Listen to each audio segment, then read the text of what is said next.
একজন ছেলে তার মার কাছে গিয়ে প্রশ্ন করল, মা, আমার জীবনের মূল্য কত? এবং তার মা অবাক হয়ে হেসে তাকে একটা পাথর দিল এবং পাথর দিয়ে বলল, এটা নিয়ে তুমি বাজারে যাবে। যদি কেউ কিনতে চায় তাকে শুধুমাত্র পাশ দেখাবে, মুখ দিয়ে কোনো কিছু বলার দরকার নেই, এবং সে যেটাই বলুক না কেন উত্তরে শুনে তুমি বাসায় চলে আসবে। পরপর ৩ দিন যাবে এবং ৩ দিন যাওয়ার পরে কি হয় সেটা তুমি আমাকে জানানোর পরে আমি তোমাকে বলবো তোমার জীবনের মূল্য কত। এবং ছেলে খুবই অবাক হলো।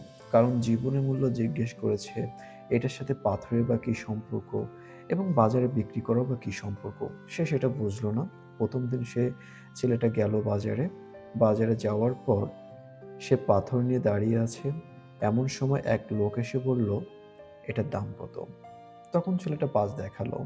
তখন সে লোকটা বলল কি, "৳৫, ৳৫ হলে দাও, আমি এটা নিতে পারি।" এবং ছেলেটা দাম শুনে কিছুই না বলে চলে আসলো। পরের দিন আবারও একটা লোককে পেল এবং সে লোকটি বলল, ৳৫০০। ছেলেটা খুবই অবাক হয়ে বাসায় চলে আসলেন এবং ৩য় দিন যখন সে আবারও গেল, তখন এক পাথর ব্যবসায়ী সে রাস্তা ধরে যাচ্ছিলেন এবং সেই রাস্তা ধরে যেতে, যেতে হুট করে দেখতে পেলেন যে ছেলেটার হাতে খুব দামি একটা পাথর এবং সে পাথর দেখে ছেলেটাকে জিজ্ঞেস করা হলো, "এই পাথরটা কি তুমি বিক্রি করতে চাও?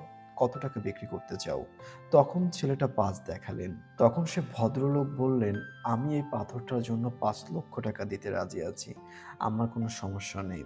ছেলেটা খুবই অবাক হয়ে বাসায় চলে আসলেন এবং বাসায় এসে সব খুলে বললেন তার মাকে। তখন তার মা জবাব দিল যে, একই পাথর যে চিনতে পারেনি সে বলেছে ৳৫, আর যে চিনতে পেরেছে সে বলেছে ৳৫,০০,০০০। এর কারণটা কি তুমি জানো? তখন ছেলেটা বলল, "কি কারণ?" তখন তার মা বলল, "পাথরটার মূল্য একেকজনের কাছে একেক রকম। যে পাথর চেনে তার কাছে একরকম, আর যে পাথর চেনে না তার কাছে আরেক রকম। ঠিক তেমনি তোমার জীবনের মূল্য কারো কাছে হয়তোবা ৳২, ৳৫ বা তার থেকে কম। কিন্তু কারোর কাছে সে মূল্য হয়তোবা কোনো মূল্য দিয়ে নির্ধারণ করা যাবে না। তাই তোমার তার সাথে চলা উচিত যার কাছে তোমার জীবনের মূল্য অসীম।